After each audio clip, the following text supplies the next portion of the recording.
Hammaga assalomu alaykum, xayrli tong, xayrli kun va xayrli kech xonimlar va janoblar. Bugun biz equalizer haqida gaplashamiz va bu tutorial equalizer uchun bag'ishlangan. Kelinglar, gapni ko'p gapirmasdan boshlayveramiz. Etak, ekraningizda ko'rayotganingizdek bu equalizerning nomi FabFilter Pro Q3.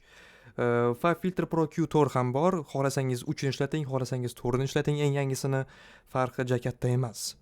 Etak, biz aynan shu equalizerni ishlatamiz, chunki professional darajada deyarli faqat shu equalizerni ishlatishadi, chunki eng mashhuri va eng qulay equalizer shu. Va albatta agar sizga bu equalizer yoqmayotgan bo'lsa, hech qisi yo'q, boshqa equalizerlar ham bor, ko'p unaqalar Waves'dan bor, Sennheiser'niki bor yoki bilmadim, yana nima edi, programmani o'zini equalizeri bor, balki sizga u ko'proq yoqar, lekin ishlash prinsipi hammasida bir xil. Hammasida bir xil. Kelinglar boshlaymiz. Etak, biz ikkita misolni ko'ramiz. O'g'il bola va qiz bola ovozida. Birinchi o'g'il bola ovozini eshitib ko'ramizda va equalizatsiyani qilishga harakat qilamiz. Kechirasan-u, lekin shundoq ham go'zal ayol maqtov istab turgani menga yoqmaydi. Etak, eshitib ko'rganimizdek, bu ovozda bas baland ekan va hamda nima desam ekan, sal dimoq qurilish bor ekan. Endi bularni qanday biz kamaytirishimiz mumkin va yaxshilattirishimiz mumkin? Equalizer o'zi nima uchun kerak? Ovozni potensialini yanada ochib berish uchun kerak. Yoki juda ham sifatsiz mikrofonda yozilgan bo'lsa, equalizer sizga yordam beradi. Bu equalizer ovozni yanada sifatliroq qilish uchun kerak bo'ladi. U qanday qiladi buni?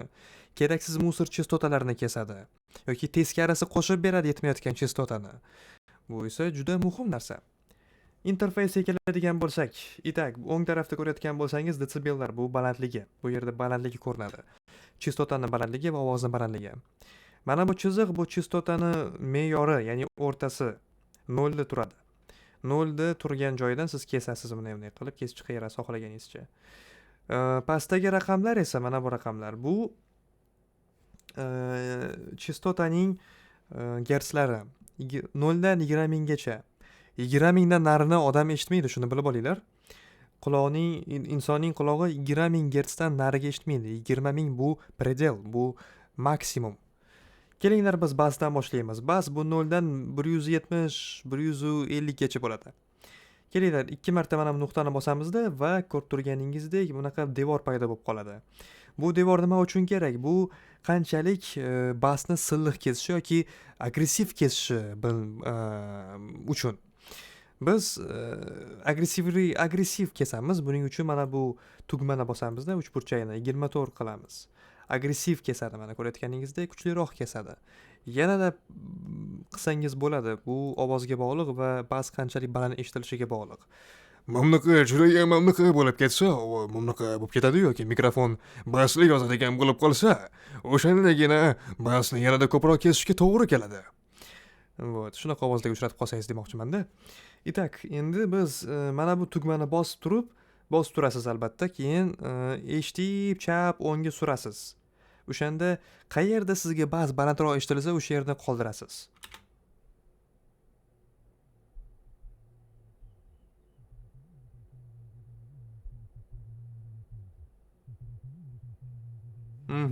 Bizda 70 ekan. 74 ni qotamiz, bo'ldi. Kechirasan-u, lekin shundoq ham go'zal ayol maqtov istab turgani menga yoqmaydi. Endi biz keyingi chastotani tozalaymiz. Dimoq qurilishi yoki yoqimsiz eshitiladigan joylar bo'ladi.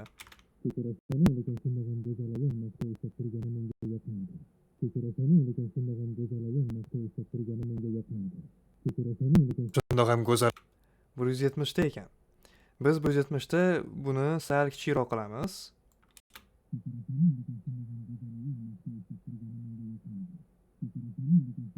Sal yana kengaytiramiz, sal yana. Mana shuni kengaytiramiz va sal chaproq qo'yamiz. Bo'ldi. Endi biz qanday qilamiz? Biz shunchaki nuqtani qoldirmaymiz. Nima uchun? Chunki bu nuqta dinamik emas. Biz bu nuqtani dinamik qilamiz. Mana buni dinamik qo'yamizda, make it dynamic. Endi qarang nima bo'ladi. Endi buni tushiramizda, e'tibor bering. Hozir farqini tushuntirib beraman. Dinamik nuqta bor va oddiy nuqta bor. Ularning farqi nimada? Oddiy nuqta har doim kesadi. Ya'ni har doim kesib turadi bu chistotani, kesib tashlaydi, keraksiz deb o'ylayveradi. Dinamitskiy nuqta esa u chistota faqat 0 dan baland bo'lib ketganda yoki siz qo'yilgan nuqtaga, mana nuqta qo'ydim-ku, o'sha nuqtadan baland bo'lib ketganda kesadi. Bu juda ham qulay va kerakli narsa. Chunki ba'zida odamlar gapirayotgan paytda har doim ham "Mamnaqa qilib gapirmaydi-da endi." Ba'zida gapirayotgan paytda "Mamnaqa bo'lib qolishi mumkin ovoz" yoki "Mamnaqa bo'lib qolishi mumkin ovoz". O'shanda dinamitskiy nuqtalar yordam beradi. Kerakli paytda chistotani qoldiradi, keraksiz paytda kesadi. Вот. O'shanga e'tiborliroq bo'ling, yaxshilab eshiting va eshitayotganingizda shunga e'tibor berib, o'zingiz xulosa chiqaring.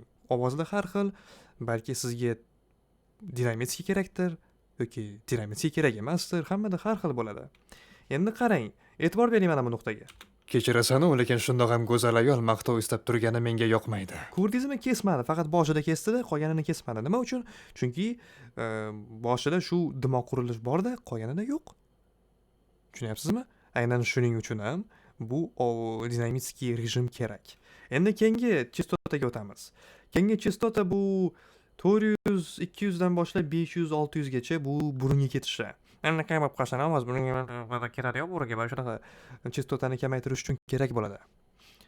Tak, endi qaraymiz va shunday qilamiz. Yana mana bu naushnik tugmasini bosib eshitib ko'ramiz.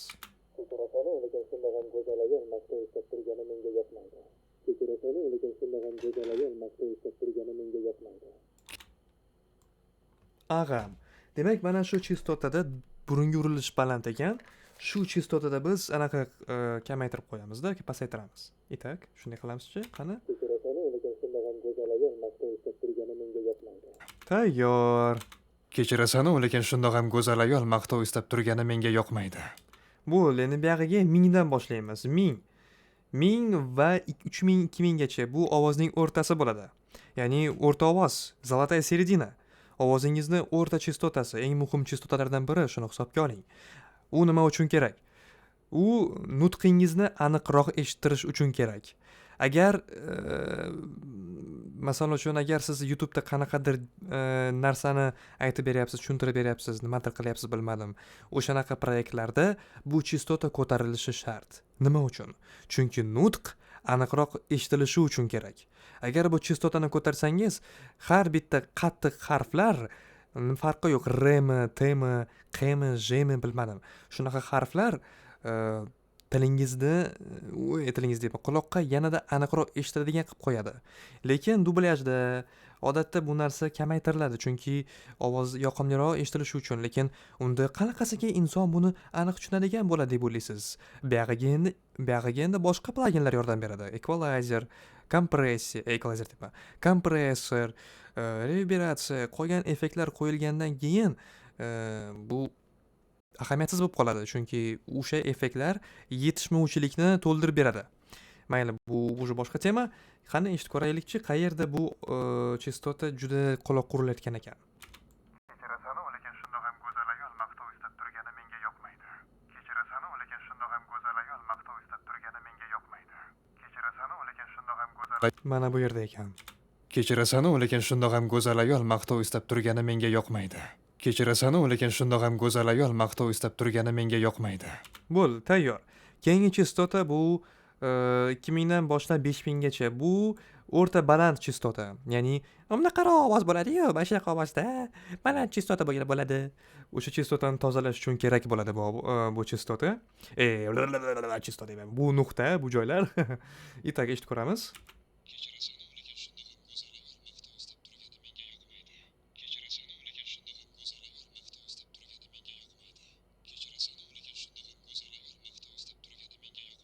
Mana bu yerda ekan. Qani? Kechirasan, lekin shundoq ham go'zal ayol maqtov istab turgani menga yoqmaydi. Bo'ldi, tayyor. Normal eshitilyapti. Endi biz mana bu yerda 2 marta bosamizda bunaqa devor qilib qo'yamiz. Bu nima uchun kerak? 20 minggacha kesish uchun. 20 ming gertsda to'xtaymiz. Mana 20 ming deb ko'rsatyapti. To'xtaymizda bo'ldi. Insonning qulog'i aytganimdek 20 mingdan nariga eshitmaydi.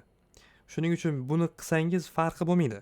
Aslida quloqqa farqi bo'lmaydi, lekin artefaktlar eshitilib qolishi mumkin qolgan effektlarni qo'shganingizda. har xil artefaktlar bo'ladi. Mijillashmi, g'irlashmi, odamga yoqmaydigan narsa. Buni albatta oddiy odam eshita olmaydi, lekin siz montajyorsiz, siz svidenichkisiz. Svideniya qilayotgan paytingizda albatta buni eshita olasiz, chunki shunga mos sizda оборудование bor, naushnik, bilmadim, anaqami, subwooferlaringiz bormi? Uni eshitib topa olasiz baribir. Itak. Endi biz S, Sh harflarini sal tushirib qo'yamiz. Nima uchun? S, Sh harflar ba'zida juda otilib ketadi, quloqni kesib tashlaydi. Shunchalik otilib ketadiki, hatto hushtak chalinib ketishi mumkin. Shuning uchun bizga S, Sh harflarini kamaytirishimiz kerak. Itak biz bu chastotalar qayerdan boshlanadi? Bu 5000 dan 12000 gacha bo'ladi. Ba'zida даже 15000 gacha. Bu 15000 gacha u endi juda baland chastotali ovozlar, bu qiz bolada bo'ladi ko'proq. Вот. Itak keling topamiz bu chastotani, yoqimsizini va kesamiz. Itak. Bunday qilib qo'yamizda, endi eshitib ko'raylikchi. Sirazu topildi, ko'rdingizmi? 9200 da ekan. Kamaytiramiz 9200 da 9500 to'g'ri mana shunday qilamizda. Kechirasan-u, lekin shundoq ham go'zal ayol maqtov istab turgani menga yoqmaydi.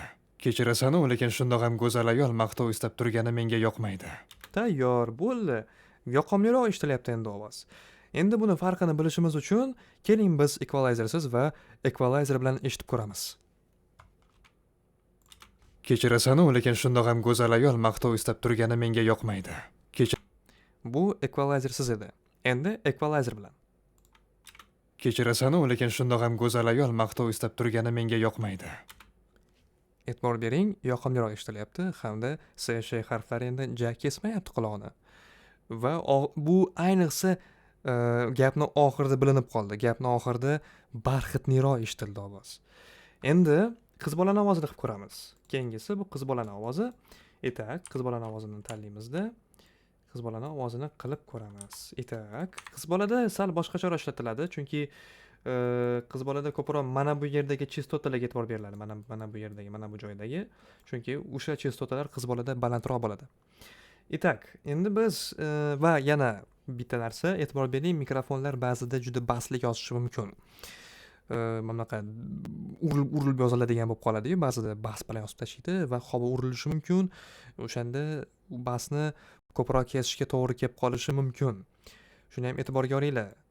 Tak, buni biz 24 qilamiz. Tak, eshitaylikchi. Kechirasan. Yo'q, bu yerdan.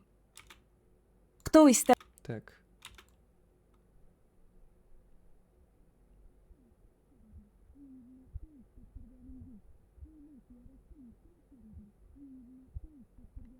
E'tibor bering, 90da.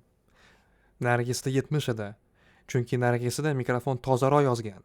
Bunisida mikrofon juda ko'p bas bilan yozilgan va havo urilishi bilan yozilgan. Shuning uchun biz 90da kesamiz, qiz bola bo'lishiga qaramay.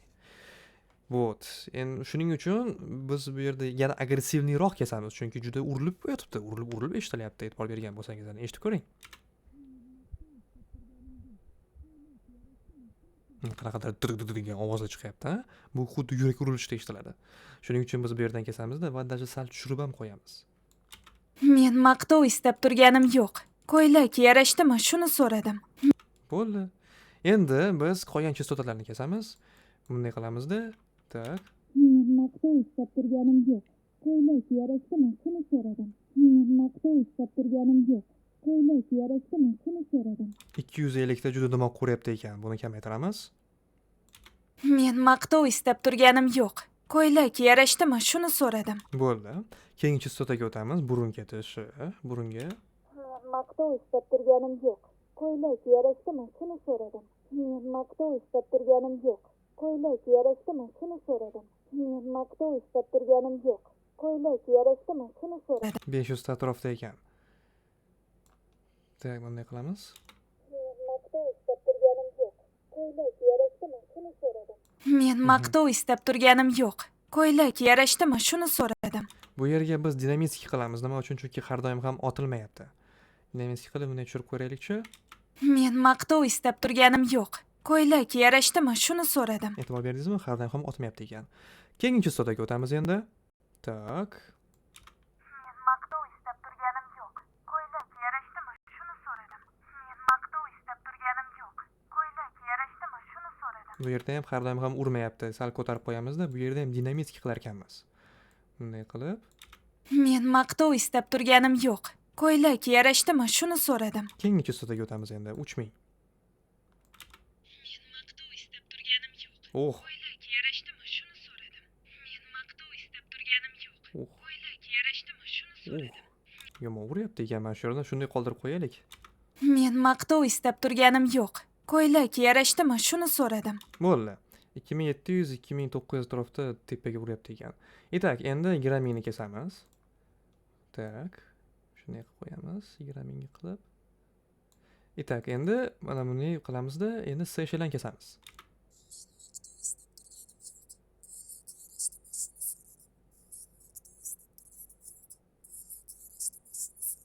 Men maqtov istab Buni kengaytirishimiz kerak ekan.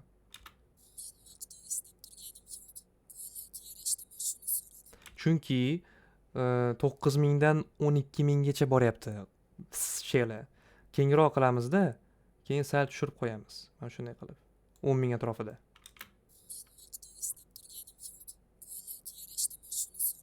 Tayyor. Itak, endi equalizer bilan ishni ko'ramiz.